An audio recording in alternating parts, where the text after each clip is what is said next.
Do you want me to do something musical? Okay. That didn't sound, you know what? Forget it. That's good. I will leave. Musical anyway. I will leave, okay? If I don't have enthusiasm. Do you want me to do something musical? Yeah! Whatever, free you guys. I don't like you. That's okay. I'm on camera to support you, but we could have been at the gym. Just saying. Kavina, that's only you, bro. No one else wants to be at the gym. What you trying to say? No, the rest of us are fat. You missed it. You missed it. You want to come help me, please?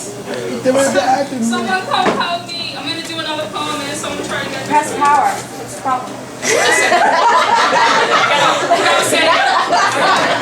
I don't even want to entertain. It was Shay. I don't even want to entertain that person. It was Shay. It was Shay. I saw it. She don't say something like that. She says it in her mind.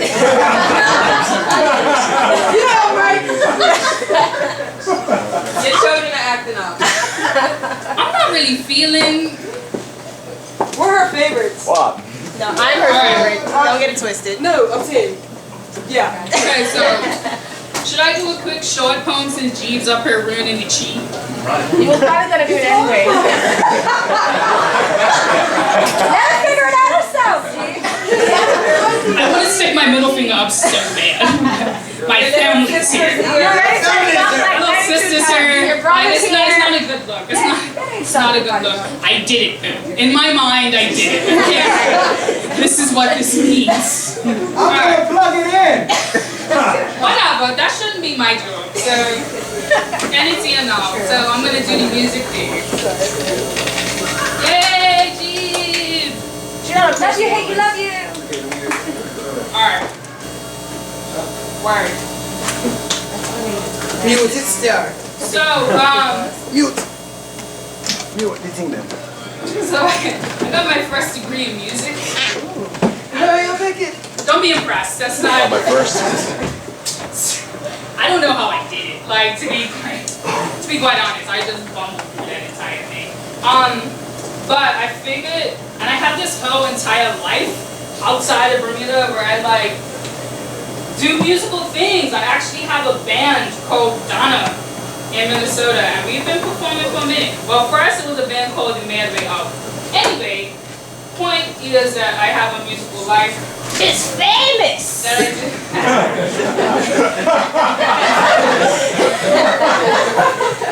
You like scientists. Look at you, love. You know what? I was trying to be nice to everyone. What was that? Man. Did I miss that part? No. That was nice.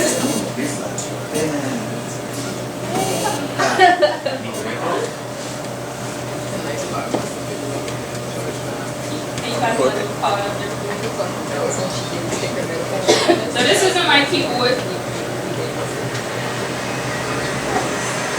And I haven't saved anything, any of my patches. So I'm gonna upload them all right now. You're so prepared.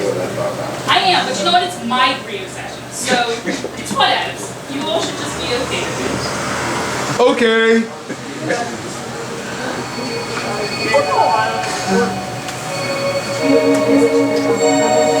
Alright, so I'm gonna do something. I'm definitely freestyling this entire thing. It will either be really, really good or horrendous. I want no judgment, by the way. Except if it's good.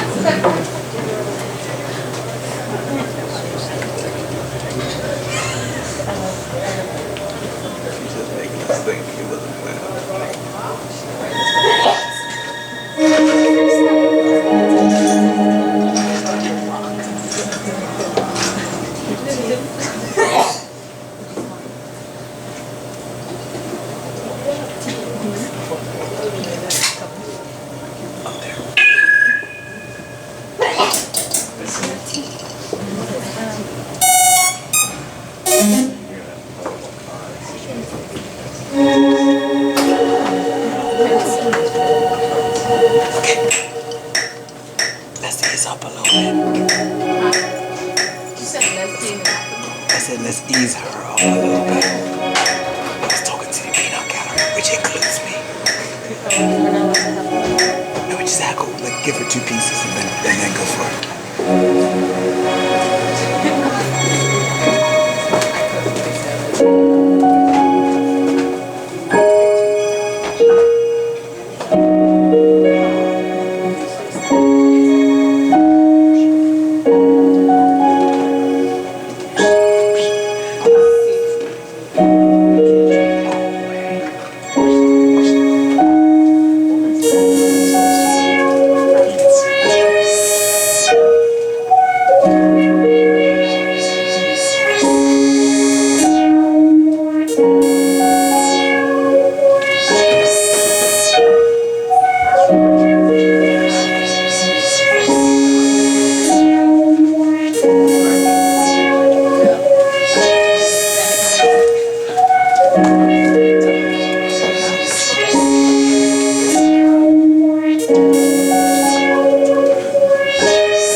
Jelly from his stomach that's been meddling in. And those dust bunnies under the bed are still slowly creeping in. Cause he was never sung lullabies at nights. It was just kind of quiet the entire time. And you hear your parents just angrily shouting from the kitchen. It's like it's turning your whole world on its own head. It's been spinning in. So he was never sung lullabies.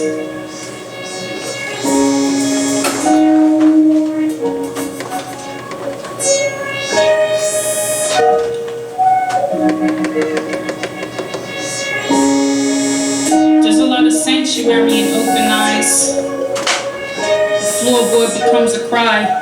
But you're still looking for a hope, a little bit of a moat that's still been growing, and you're choking, you've been choking. He's still been trying to float a little bit, trying to get his breaststroke in over in. But his tears, his pillows still be tasting like salt and seawater. He's been swallowing them in. But no one came in to knock on the door to see if he was alright.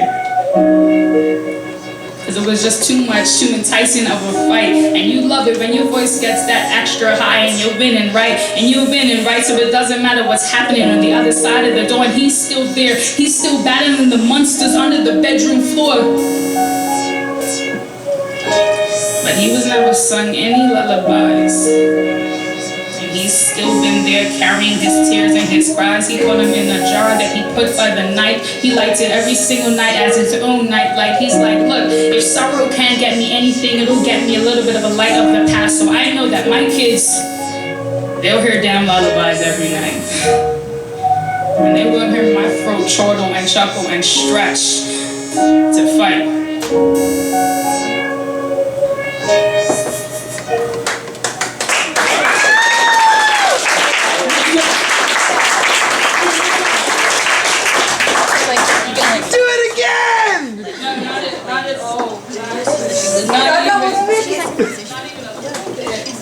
Sorry, I broke the rule. Oh, okay. This is gonna be a bit of a stretch. I know.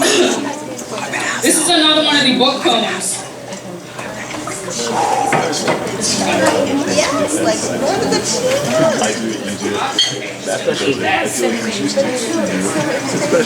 Special way. It's a very special way. Alright, so no one really knows for sure what death is like, right? I mean, okay, we'll be dead. So, like, no one knows. No one really knows what death is like. I mean, we kind of know, we kind of deduce, and every religious affiliation has its own connotation of heaven and the afterlife, but you know what I think? I think that death is one long game of ultimate cricket. That's right, ultimate cricket. Heaven is the hugest cricket field, some 500 ultra trillion acres. The players are our dearly departed, and the game, well, the game, my friends, is the spoils of the afterlife. Players are added every 2.100th of a second. There are 5 teams playing at once on the 6-dimensional pitch, and everybody knows everybody, even the newbies. All the plays are phenomenal. You ever seen a batsman hit a quadruple biuple 6 with his 2 pinky toes while suspended upside down? Me neither. But that, friends, is ultimate cricket. Ultimate cricket is like a carnal mashup of every game invented, imagined, and never thought of. With every bonus, drawback, secret plays, foul call, giggle call, flying call, cross out or hopping on 1 foot call that you can imagine. You know that great uncle that you had who died from diabetes? I bet you 800 ultra cricket crown and anchor chips that he uses that leg that he lost of his as a bat and has hit 15,000 4-scoring drives in his first 6 innings. Best thing about ultimate cricket? There's a place for everyone. I once kind of heard through the way of intergalactic prayer vine that Malcolm X held the position of silly mid-on for 5 light years before they replaced him with Nina Simone. Apparently, she can jump so far in the air and catch any wayward ball. And they figured out sometime in the 6th millennia that Mozart didn't have good catch or throwing skills. So he just kind of conducts all the heavenly air molecules to flow in time to various compositions that he writes. Gandhi legitimately just yells out, "How's that?" every time the ball moves like 3 inches. What the hell is that? Whitney Houston? Psh. Dude, look, she hit a hook so far on her first time up to bat that they lost the ball for 6 whole Earth seconds. And they had to go send out an entire horde of archangels to go find it. She now coaches for the 2nd best team to ever play. Oh, right, and this is this. So, since all ailments and diseases are reversed in post-Earth world, former cancer players are like, awesome. Since, like, their cancer cells are ridiculously strong, they're like the Rocky Balboas of the Ultimate Cricket League. Seriously, man, these guys are like tanks. They will fast bowl you quicker than you can say chemo who. Ultimate cricket is like everything that's too good for us here. It is perfect. The umpires hug every player after every ball hit and bowl. The seasons change about twice every day. And watching the sun set and rise into purples and reds and unnameable colors in the sky reflects on the players' jerseys about every half light year.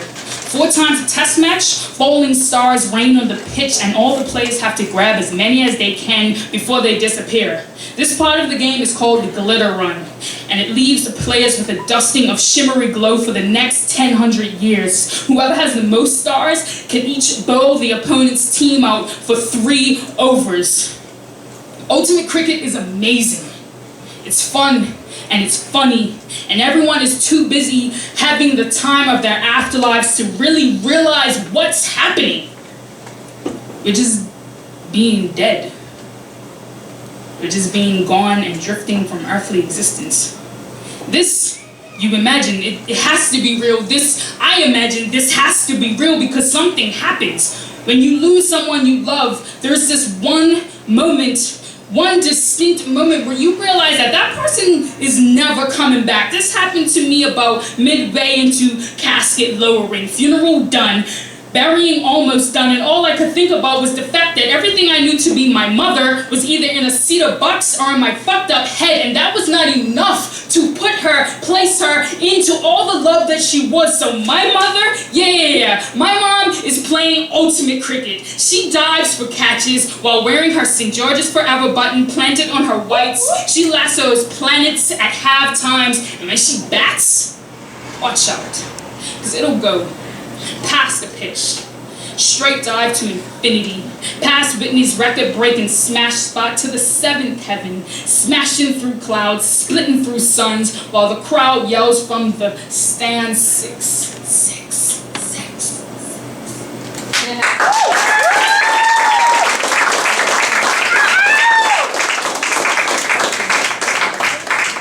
Am I allowed to heckle now? No, I mean like after the next one. Sorry. Next one. Yes, no, you don't heckle that. No. Okay, so all of my all of the kids that I coached in Shoe Slam are here. Well, a lot of them. If there's one thing I want you to put in heart and keep there, I'm pretty sure I told you this. Poems will get people to fall in love with you. Everyone remembers that, right? Poems equals love. Poems equal love. Ain't nobody loving me. This shit's about to be gold. Shay, you heard Do that? I need to leave? Do Shay, I you need to heard leave? that? Tell me if I Shay, need you to heard leave. Do I need to leave? Do I need to leave? Shay, you heard that? When I first met you, I heard Beethoven. Swirling and strong, powerful and crashing. It was as if each of your words had its own section of the orchestra and was being conducted by your lungs. It's no wonder your voice is my favorite song. Some nights when you're next to me, I can hear your dreams in my sleep. Moonlight sonatas trailing across the divide of pillows and time. You are every perfect symphony, written in epic and sung by violin. Sometimes when we argue, the swells are amazing. And I only want to keep fighting to hear more music. Because every time you speak, it's as if Ludwig is tapping out rhythms on my eardrums and tuning strings out of my eyelashes. You are a philharmonic, and I am hopelessly bound to your every sound. I move like a rag doll every time you talk, bouncing in between syllables of the dance floor of your sentences. And I hope we make a clatter together, because I've already cleared the next 40 of my years for composing the rest of us. So maybe if you could just keep talking, because there's nothing more sonorous than you.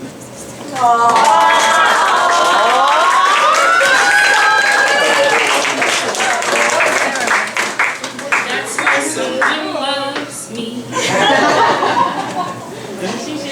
Love is a strong word. You're just Thanks, Aish. We love you. You're just jealous. You should do the poem about your No. the kids now. Chrissy ended that other poem, the Beastie Boys one. I want to hear it. I don't even care about it anymore. Okay, so this is important. Oh man. Since I did the love poem, Kareem, I love you. You know, that's the candy. So I did the love poem thing, right? And said I'm a poet, so I did the love poem thing. So this is about dating poets. Some of you may have heard it. It's really important because if some of you are interested in dating poets, don't do it. Thank you. It's true. I'm sorry. We're not supposed to find love. We're messed up people. Just No. It's important. When you date a poet, you kind of unwillingly sign up to deal with a few things. One, poets like to pretend that their way with words extend beyond the world of writing. We will implement metaphor into our everyday life and say things like, there is an earthquake in my rib cage trapping butterflies and dream catchers whenever you're near me. I wish I could talk like that. When we mean to just say, I like you. Poets are overly emotional. We will cry at the end of Finding Nemo and then get mad at you for not getting why we're crying. Because Nemo was a metaphor for the fragility of life. Because life is sacred and we're Nemo and the ocean is our notebooks and we've been lost for years and no one fucking understands. We would have lost his daddy. We would have lost his daddy. Then we'll write a poem about that shit. 3.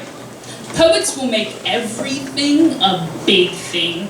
We will try to pull the drama out of every slight possible situation.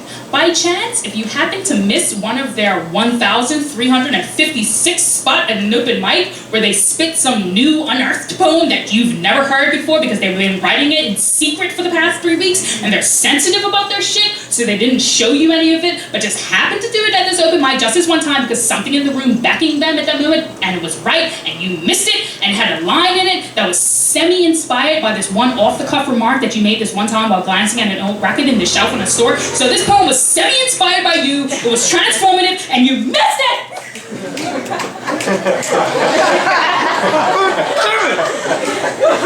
That fight will last for weeks. 4, poets will make reference to your body as much as possible, will constantly refer to your spine, your collarbone, your wrists. You will feel as though you're in a doctor's examination room every time we look at you. 5, poets will use huge comparisons, will liken your lips to the sun or your eyes to the galaxy. Sometimes you may feel as though you are a character in our fantasy world rather than a partner in real life. 6, you will try to break up with us at some point. We will cry. You will come back. 7, we will disappear to spaces in our heads for days at a time, thus actively checking out from real life. So don't be surprised if we didn't hear you tell us to pick up some bananas or to fix the light bulb in the hallway, or that your cousin just got a new job as a zookeeper and now lives in the tree of your grandmother's backyard. It's not that we weren't listening. We just weren't there to begin with. 8, we will say I love you first. Definitely way too soon. 9, we will write about you, about our life together, about everything. Poets are narcissists. We will wear poems like mirrors. We report and journal everything. When you date a poet, you become a fish in a bowl. Our fights, cries, laughs will all be documented and accessible as public display. As poets, our skeletons are never closeted. They are fully clothed and are the third wheel everywhere. People who telescope into our bedroom will know how you look naked, will know of our kisses and the inner workings of your lips. Sorry. 10, we will make excuses. We'll probably compose them in some emotion-bearing poem, listing all of our downfalls, making sure to let you know exactly what you're getting yourself into. This, of course, appearing to seem noble and valiant and a little bit vulnerable, when in fact, it's just us being fucking poets.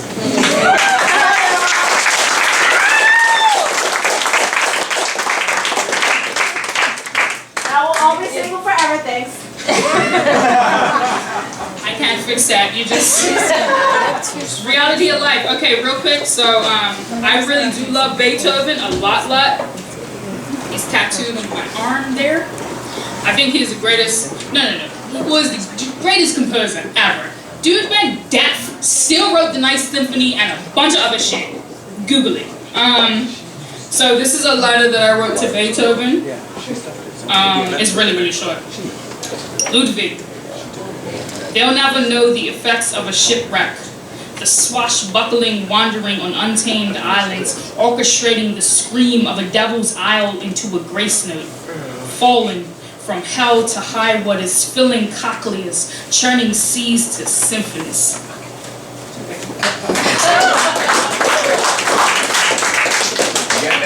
Okay.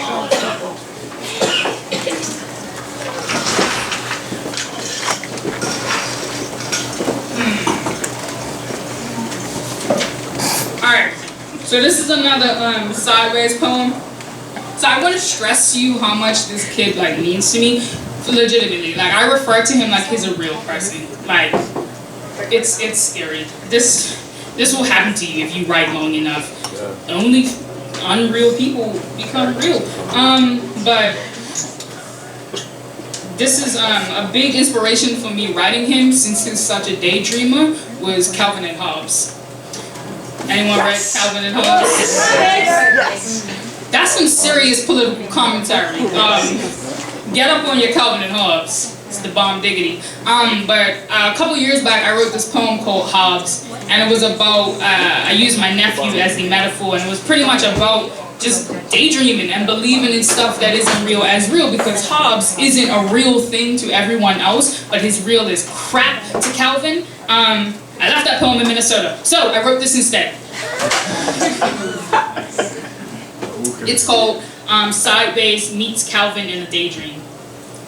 When the fuck did comics start talking and walking out of panels with 5 feet tall jungle cats? Rats are easier to detest but provoke less substantial fear. What shaking dislodged this small white boy and his half-time animatronic pet to half real world? Sideways real world, slanted at the side. They both dream eyes wide shut. It's a marvel they haven't found each other sooner. On a daydream highway, skipping stones with Morpheus and trying to figure out which route to Neverland is quicker and will burn less gluten.